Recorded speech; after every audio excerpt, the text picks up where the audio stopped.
Irmão e irmã, vamos abrir as nossas Bíblias no livro de Abacuque, profeta Abacuque, capítulo 2, versículo 14. Vai ser projetado aqui, mas você pode abrir a sua Bíblia como é costume de todos nós. E eu gostaria que nós lêssemos este texto todos juntos, porque se trata de um versículo apenas. Eu quero falar hoje sobre a importância que há em reconhecermos a glória de Deus. A Deus toda a glória.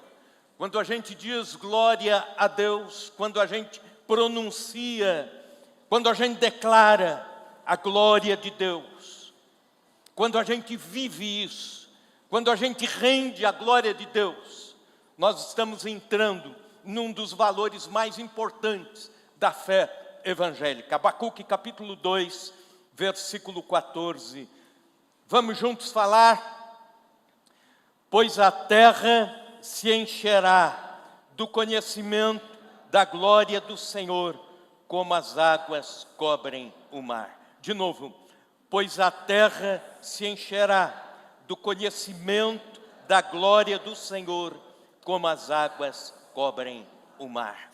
Senhor Deus, nós pedimos que, pregando a Tua palavra, anunciando os Teus desígnios nesta noite, o Teu Espírito Santo, Senhor, entre de uma forma especial em nossas mentes, nos nossos ouvidos, nos nossos corações, e que a Tua palavra pregada, anunciada, venha trazer transformação às nossas vidas, venha trazer bom ânimo, venha confrontar nossas fragilidades e venha nos fortalecer. Que ao sairmos daqui, Senhor, ao final deste culto, saiamos mais crentes. Que ao sairmos daqui no final, Senhor, saiamos rendendo, não só com palavras, mas rendendo com a vida toda a glória ao Senhor. Amém, amém, Senhor. Idade média, como já falamos algumas vezes aqui nos domingos, foi um tempo de obscuridade, foi um tempo de escuridão, um tempo que foi chamado Idade das Trevas ou Era das Trevas. A pregação da igreja era amedrontadora, pessoas eram constantemente ameaçadas com o perigo do inferno. O medo do inferno silenciava as massas. E o silêncio permitia que a igreja fosse mais manipuladora ainda. E foi neste contexto que a igreja empoderou-se e trouxe supostamente a sua responsabilidade, para a sua responsabilidade, a salvação de pessoas ou a perdição de pessoas, o perdão de pecados ou a absolvição de pecados, o julgamento de pessoas, a condenação de outros tantos. E é nesse contexto que a igreja se empoderou e começou a chamar para si a glória que era devida somente a Deus. Portanto, um contexto de manipulação, de poder e de busca pela glória. Portanto, a glória que seria de Deus passou a ser da igreja, tirando Deus deste circuito de ser glorificado. A glória de Deus foi ofuscada, a glória de Deus foi apagada, a glória da igreja cresceu, a glória do homem cresceu, a glória da instituição cresceu. E em 1517, com a Reforma Protestante, um dos valores que se ressuscita é este: somente a Deus toda a glória. É isso que nós vivemos. É isso que nós cantamos, é isso que nós oramos, é isso que nós dizemos, somente a Deus toda a glória. Mas o que isso significa? Eu quero trazer pelo menos 3 características da glória de Deus, para que a gente entenda a importância de render a Deus toda a glória. São muitas características, nós podíamos falar aqui uma noite inteira, mas quero me ater ao que é o principal, ao fundamental, para que nós saímos daqui com a firme convicção de que a Deus pertence toda a glória. Em primeiro lugar, a primeira característica é que a glória de Deus é incorruptível. Ela não se corrompe. Quando o ser humano traz para si a glória, logo essas características do ser humano caído, logo os pecados que estão inerentes ainda na vivência do ser humano, do homem, da mulher, em corpos corruptíveis, começam a se manifestar como o orgulho, a arrogância, a soberba. E para nós é difícil, é quase impossível lidarmos com a glória. Querem ver uma coisa, um exemplo? Um moço, um exemplo hipotético, um moço que é simples, vive na igreja, é alguém que nasceu e viveu entre os crentes, numa família pobre, quem sabe tendo uma infância pobre. De repente, ele se destaca como jogador de futebol, e aí ele joga bem, e ele faz contratos milionários, e logo ele está riquíssimo, logo ele está famoso, conhecido pelo mundo por aquilo que faz. Mas quando vem a fama, quando vem os recursos, quando vem a riqueza, ele não sabe o que fazer com isso. A glória pode corromper o ser humano. E é muito comum neste quadro, é muito comum nesses exemplos, logo esta pessoa começar a mudar a sua vida, mudam as amizades, muda de esposa, se torna um patrão rude para aqueles que estão em volta, conhece o mundo da prostituição, conhece o mundo dos vícios, e quando se vai o tempo, que seria o tempo hábil de um atleta, quando ele se vê, é um ser humano corrompido, sobrou a corrupção, sobrou aquilo que o próprio nome diz, sobrou. A glória humana é corruptível, facilmente se confunde glória com arrogância, facilmente entra a opulência, facilmente neste caldo entra o narcisismo, o orgulho. E é por isso que alguns textos nos mostram a glória de Deus como sendo santa, a glória de Deus como sendo atrelada a outros atributos de Deus, como por exemplo no Salmo 115, versículo 1, não a nós, Senhor, não a nós, mas ao teu nome da glória, por amor da tua misericórdia e da tua fidelidade. Deus é glorificado, mas entra também a misericórdia de Deus e entra também a fidelidade de Deus. Atributos que se entrelaçam com a glória de Deus, de forma a dizer, a glória de Deus não é corrupta como a glória dos homens. Se você vê o que o profeta Isaías diz, em Isaías capítulo 6, versículo 3, o texto diz, Isaías na sua visão, na sua vocação, quando ele tem a visão do céu se abrindo, do trono de Deus, ele diz, santo, santo, santo é o Senhor dos exércitos, toda a terra está cheia da sua glória. Ele reconhece a santidade absoluta de Deus, antes de reconhecer a glória de Deus. É uma forma de dizer que Deus é glorioso, porque a santidade de Deus segura esta glória. A santidade de Deus nunca vai se corromper, assim como também a glória de Deus nunca vai se corromper. Por quê? Por causa da santidade de Deus. O que significa santo? A tradução mais aprimorada da palavra seria separado do comum.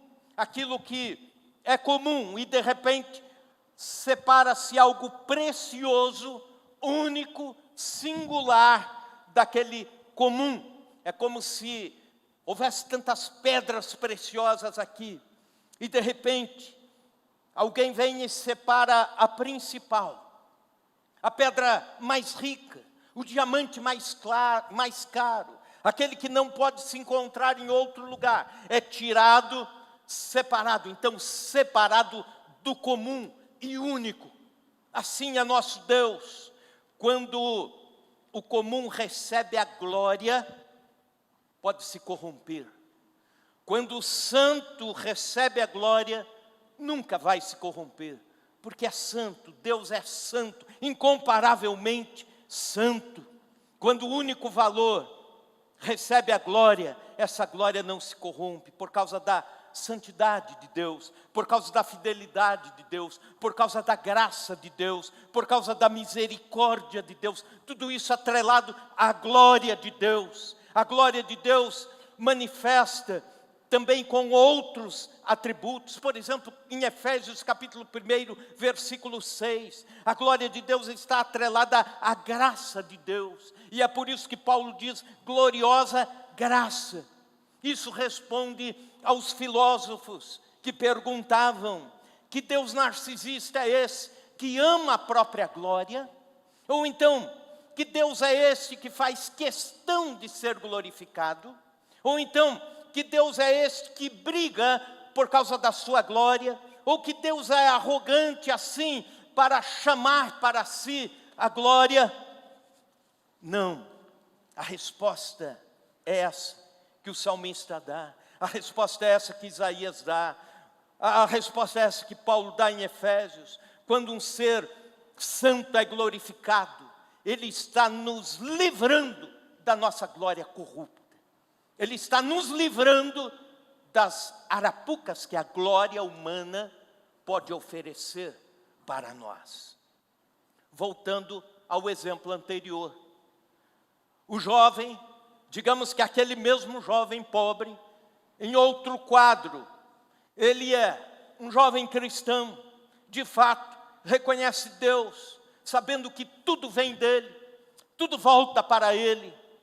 E aí, ele faz os seus contratos milionários, mas, não obstante a fama, ele continua servindo a Deus, continua servindo ao Senhor com humildade, continua com os mesmos amigos, continua com os mesmos colegas, continua com a mesma igreja, continua cultuando a Deus, continua dizimando com gratidão, ofertando com missões, é atento às necessidades dos irmãos. A cada conquista, ele faz um culto de gratidão a Deus. A cada conquista, ele rende esta glória para Deus. Como um jogador de futebol lá do Paraná, que não obstante a sua fama, o que poderia ser a glória humana, a cada passo que ele dava, conquistando, ele, na segunda-feira, por vezes os jogos aconteciam no domingo, e na segunda-feira, ele ligava para alguns amigos dizendo, hoje à noite, vamos vir aqui em casa, para juntos orarmos e agradecermos a Deus. E ele aproveitava, quando inclusive fazia um gol, ou saía na mídia, ele já convidava, chamava alguns amigos não crentes, para falar de Jesus, do amor de Jesus, e dizer, hoje nós vamos jantar juntos, porque eu quero te contar alguma coisa que está no meu coração, e eu preciso compartilhar com você. Isso é render glória a Deus, isso é reconhecer a glória do Senhor. A glória de Deus nos livra da corrupção da nossa própria glória. Lembram do primeiro exemplo? Ele termina corrompido, acabado. Num segundo exemplo, ele rendeu glória a Deus e termina bem.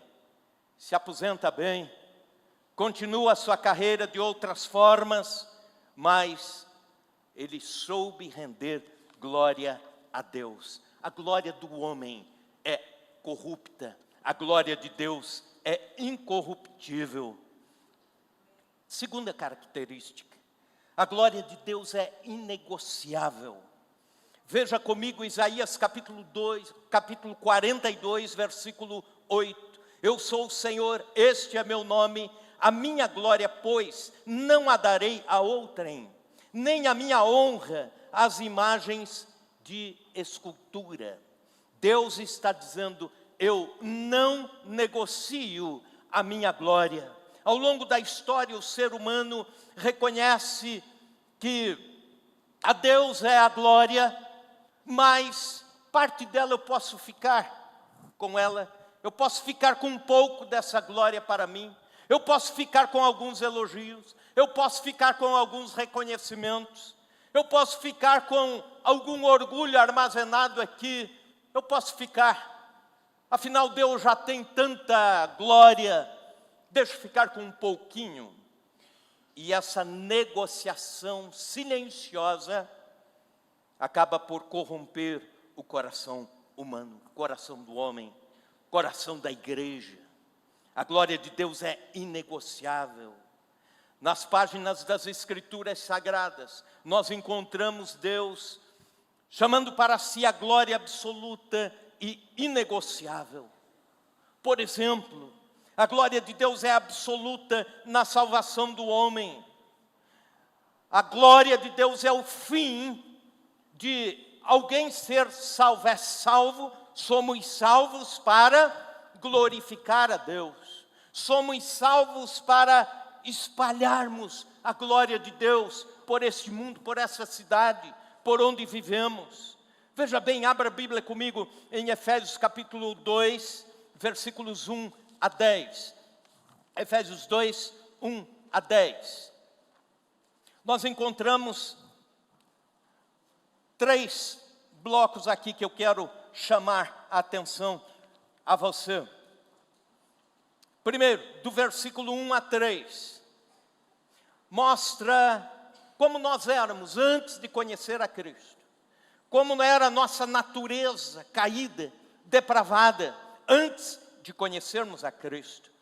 Capítulo 2, versículos 1 a 3, Ele vos deu vida, estando vós mortos nos vossos delitos e pecados, nos quais andastes outrora, segundo o curso deste mundo, segundo o príncipe da potestade do ar, do espírito que agora atua nos filhos da desobediência, entre os quais também todos nós andamos outrora, segundo as inclinações da nossa carne, fazendo a vontade da carne e dos pensamentos, e éramos por natureza filhos da ira, como também os demais. Está falando aqui da nossa natureza caída, como éramos nós.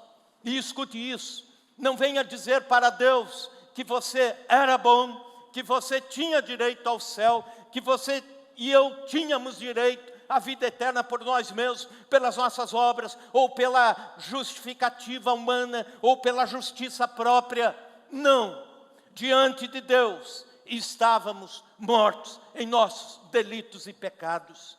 Aí, versículos 4 a 6.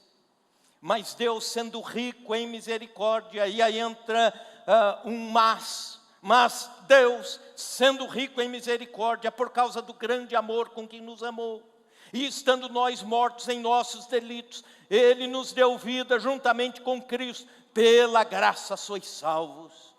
Aleluia! E juntamente com Ele nos ressuscitou e nos fez assentar nos lugares celestiais em Cristo Jesus. Mas Deus nos deu vida, Ele nos alcançou, Ele nos tirou das trevas para a luz. Alguns estavam servindo as obras das trevas, Jesus tirou. Na sua misericórdia, Ele alcançou. Outros estavam inclinados às obras da carne. Jesus, de uma forma milagrosa, veio e fez a sua obra transformadora. Mas Deus, guarde essa expressão, Deus entra na nossa história. E você pode se alegrar nesta noite, porque Deus entrou na sua história. Você pode glorificar o nome de Deus, porque Ele entrou na história da sua vida. Mas Deus nos salvou, nos alcançou, nos redimiu com o seu sangue vertido na cruz do Calvário. E aí, terceiro bloco, dos versículos 7 a 10, ele nos mostra o porquê nós fomos salvos e alcançados por Cristo. Veja comigo, para mostrar nos séculos vindouros a suprema riqueza da sua graça em bondade para conosco em Cristo Jesus. porque pela graça sois salvos mediante a fé. Isso não vem de vós, é dom de Deus, não de obras, para que ninguém se glorie. Pois somos feituras dele, criados em Cristo Jesus para as boas obras, as quais Deus de antemão preparou para que andássemos nelas. Se hoje você vive em santidade, é porque Deus, antes da fundação do mundo, já tinha preparado isso para você. Se você vive uma vida com Deus, se você vive um casamento estável, se você vive uma vida profissional onde você pode honrar a Deus, se você vive um ministério na vida da igreja, é porque Deus já havia preparado isso. Para quê? Para glorificar o nome dEle, para mostrar nos séculos vindouros a glória de Deus. A motivação pela qual fomos salvos é mostrar a glória de Deus. Não há glória humana na salvação. Estes termos que usamos comumente são controversos. Eu me converti, ou então eu aceitei a Jesus, ou eu conquistei a salvação. Dá-se a impressão de mérito, de escolha humana. São expressões que não são bíblicas, nós não as encontramos em lugar nenhum. Pelo contrário, nós encontramos: Deus me salvou, Deus me alcançou, Jesus redimiu a minha vida, Jesus transformou a minha vida. E por que Ele fez tudo isso? Para que nos séculos vindouros, por todo o tempo, a glória de Deus fosse espalhada e testemunhada com as nossas vidas e a nossa salvação. Também a glória de Deus precisa ser absoluta na vida da igreja. Efésios capítulo 3, versículos 20 e 21, o texto diz: ora, àquele que é poderoso para fazer infinitamente mais do que tudo que pedimos ou pensamos, conforme o seu poder que opera em nós. A Ele, glória na igreja em Cristo Jesus, por todas as gerações, para todos sempre. Amém. A glória na igreja, na vida da igreja, deve ser rendida somente a Deus. Não cabe em nossos espaços de culto, não cabe em nossos espaços de adoração a glória ao ser humano, ao homem, aquele que foi alcançado por Jesus, aquele que é objeto da graça de Deus. Mas, cada vez mais, na vida da igreja, na caminhada da igreja, somos tentados a pegar um pouco desse esplendor divino, um pouco da glória de Deus e transformá-la em glória da igreja. Por quê? Uma pergunta que me fazem. Porque atualmente não vemos tantos milagres acontecerem como no passado. Porque não existem tantos prodígios e maravilhas como no passado. Porque não há tantos sinais milagrosos de Deus na vida da igreja, como em séculos passados, ou como na igreja primitiva. Eu penso que uma das razões é porque a igreja prontamente quer pegar a glória que é de Deus para si. Se um paralítico anda, a igreja faz a propaganda disso. Venha para cá, porque é aqui que as coisas estão acontecendo. Se um cego vê, o pastor acende luzes de neon e anuncia nas redes sociais, dizendo: venha para cá, é aqui, é na minha igreja, é na denominação tal, ou é no lugar tal, o endereço é o tal. Passando pela grande São Paulo, ouvindo uma rádio, o irmão que anunciava a rádio, que pregava na rádio, ele dizia assim: o endereço da presença de Deus em São Paulo é Avenida tal, e aí o número e o local e os horários de culto. Não faltará picaretas para montarem um marketing monetizado sobre o fato. E isso acaba gerando mais ainda, mais sensação. E é nesse contexto que a glória de Deus é usurpada, corrompida, não é dada a Ele. E é nesse contexto que Deus vira apenas um menino propaganda da instituição igreja. Mesmo a igreja sendo de Deus, ela não tem direito à glória de Deus. Nós somos apenas mordomos daquilo que Deus dá. Sabe o que é mordomo? Mordomo era o escravo que cuidava das riquezas do seu senhor. Ele era escravo, não tinha direito à liberdade, não tinha direito às riquezas, mas ele apenas cuidava das riquezas do seu senhor. E quando ele morria sem nada, a menos que tivesse em algum momento conquistado a liberdade, ou comprado a liberdade, ou ter a sua alforria. Caso contrário, ele lidava com as riquezas, sem que fosse delas. Querido irmão, nós somos mordomos da glória de Deus. Apenas isso. Ela não cabe a nós. Ela não pode vir para nós. Nós podemos apenas espalhá-la com a nossa vida. Nós podemos apenas profetizá-la a este mundo. Thomas Watson, pregador puritano do século XVII, aliás, um dos melhores pregadores da sua época, disse o seguinte: a visão da glória de Deus produz humildade. Se alguma coisa acontecer ao contrário, estará algo errado. A visão da glória de Deus produz humildade, porque as estrelas somem quando o sol aparece. Quando Jesus aparece no céu da igreja, as estrelas somem. Toda a glória é para Ele. O missiólogo e missionário Ronaldo Lidório, que é conhecido como o grande desafiador das missões brasileiras, ele diz o seguinte num dos seus livros: o papel da igreja é se desglorificar, para que Deus seja glorificado. O papel da igreja é se desglorificar, para que Deus seja glorificado. Aproveito que temos aqui vários irmãos queridos da Assembleia de Deus, e vou citar um fato de Gunnar Wingren, missionário que Deus trouxe há 100 e tantos anos atrás, da Suécia para o Brasil, e foi muitíssimo usado por Deus em todo o território brasileiro, pregando o Evangelho, junto com seu amigo Daniel Berg, e junto com a sua esposa, a Frida Wingren, que compunha hinos, que escrevia artigos.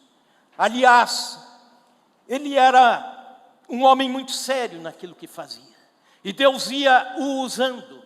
Ele ia pregando, ensinando, iniciando as igrejas, sofrendo oposições. Em algumas situações até o apedrejamento. Em algumas situações sofrendo até com a violência. Mas indo, pregando o Evangelho, levando o Evangelho. E quando ele se aposenta, humildemente, ele volta para a Suécia. E perguntaram a ele: o senhor não vem aqui para fazer uma grande despedida de pompa? Ele disse: não. Porque quem me usou foi o Espírito Santo de Deus. Então toda a glória é para Deus. Toda a glória ao Senhor. No movimento missionário, por exemplo, o papel da igreja é apenas refletir a glória de Deus, amar a glória de Deus e levá-la a quem não conhece, levá-la às nações que não a conhecem, expandir a glória de Deus. O propósito final de missões é este: levar a glória de Deus aos povos. John Piper, pregador americano, que está em alta com seus ensinos, seus livros hoje em dia, ele diz que fazer a glória de Deus conhecida entre os povos deve ser a finalidade de todo e qualquer missionário. Salmos 96, versículos 6 a 8, Glória e majestade estão diante dele, força e formosura no seu santuário. Tributai ao Senhor, ó família dos povos, tributai ao Senhor glória e força, tributai ao Senhor a glória devida ao seu nome. É o levar a glória de Deus às famílias dos povos. Em primeiro lugar, como disse, a glória de Deus é incorruptível. Segundo lugar, outra característica, ela é inegociável. Mesmo a igreja não pode negociá-la. Mesmo o ser humano, mesmo o homem salvo por Cristo, não pode entrar em nenhuma negociação com a glória de Deus. Ela é apenas de Deus. Também encerro dizendo a última característica, ela é perceptível. A glória de Deus pode ser percebida. Salmos 19, versículo 1, os céus proclamam a glória de Deus e o firmamento anuncia as obras das suas mãos. Quando você olha para os céus, você sabe, alguém o criou, Deus o criou, Deus formou e sustenta o universo. Toda a glória a esse Deus. Salmo 97, versículo 6, os céus anunciam a sua justiça e os povos veem a sua glória. Os povos veem. Mesmo quem não conhece o Evangelho, olhando para este mundo, olhando para o universo, vai ter a percepção da glória de Deus. Mesmo que alguém nunca tenha recebido nenhuma informação sobre Deus, vai reconhecer, olhando para a natureza, a glória de Deus. Mesmo que alguém nunca tenha ouvido falar de Jesus, vai olhar a natureza e vai perceber a glória de Deus. De alguma forma, apesar da queda, apesar do pecado, apesar da depravação, o homem, ainda assim, o ser humano, ainda assim, pode perceber a glória de Deus. Ouvi falar de um médico na África do Sul. Não lembro o seu nome, mas lembro da história. Ele era ateu convicto, profundamente ateu, e argumentava e contra-argumentava muito bem, defendendo as suas posições, dizendo Deus não existe, Deus é um mito. E ele formava, sistematizava todo o seu pensamento. E ele, em dado momento, disse, eu quero comprovar, de que alguém pode viver muito bem, alguém pode se destacar, sem em nenhum momento conhecer, ouvir falar de Deus, de um Deus criador. Isso é uma contaminação religiosa. Se alguém viver, se criar e viver, imune a essa contaminação religiosa, vai ser alguém mais inteligente, vai ser alguém que, com certeza, vai se destacar, sem precisar do ópio da religião, ou das suas crenças, ou dos seus mitos. E ele, então, adotou um menino, adotou uma criança de colo. E ele disse, este menino nunca vai ouvir sobre Deus. Este menino nunca vai ouvir sobre a criação. Este menino nunca vai ouvir a teoria de que Deus criou as coisas. E ele separou uma fazenda muito linda, bem preparada, e disse às pessoas que ele contratou, pessoas também que não criam em Deus, ateus como ele, para cuidarem do seu filho. Seu filho foi crescendo sem nunca ouvir falar a palavra Deus, sem nunca ouvir o conceito de Deus, sem nunca ouvir qualquer versículo da Bíblia, ou qualquer teoria, ou qualquer relato sobre a criação.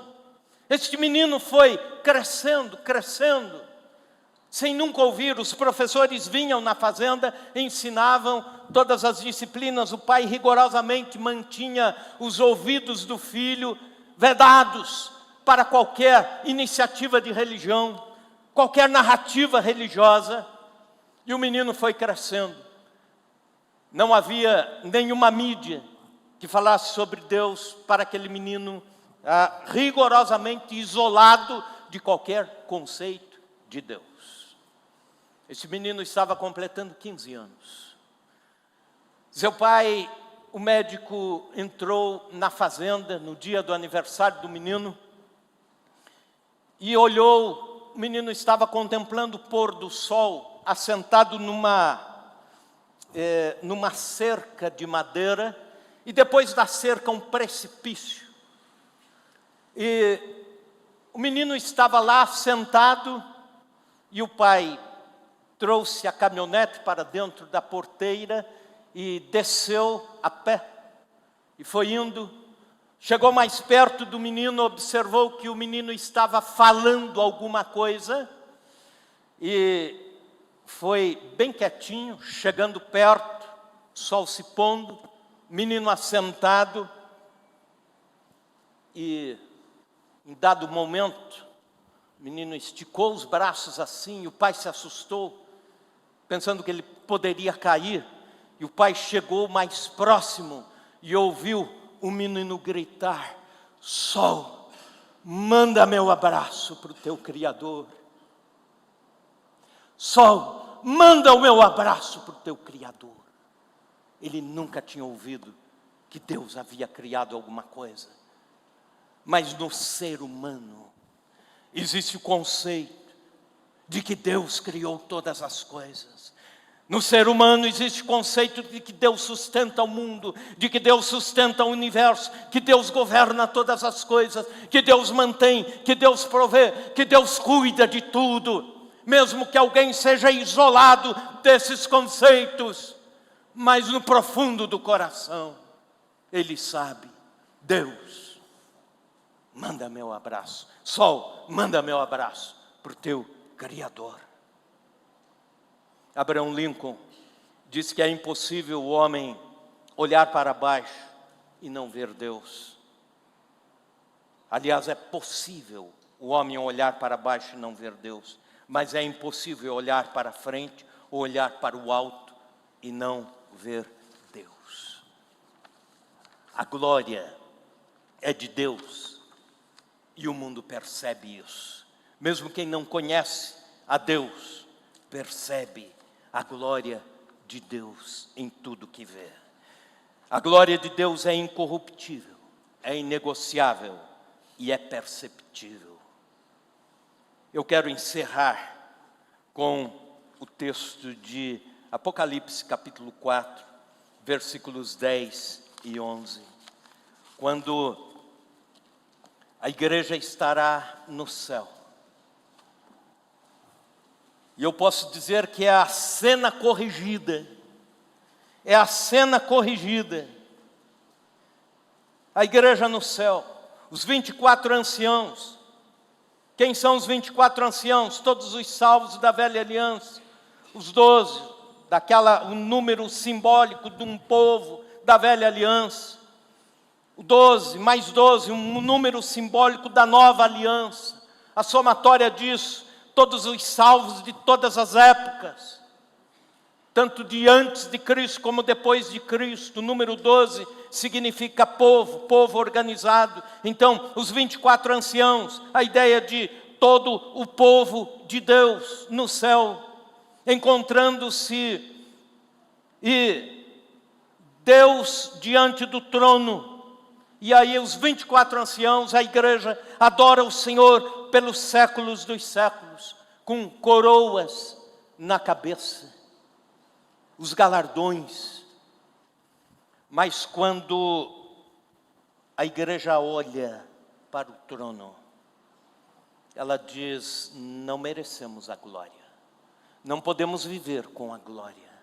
E a Bíblia diz que os anciãos tiram a sua coroa e a depositam diante do trono, dizendo: tua é a glória, tua é a glória.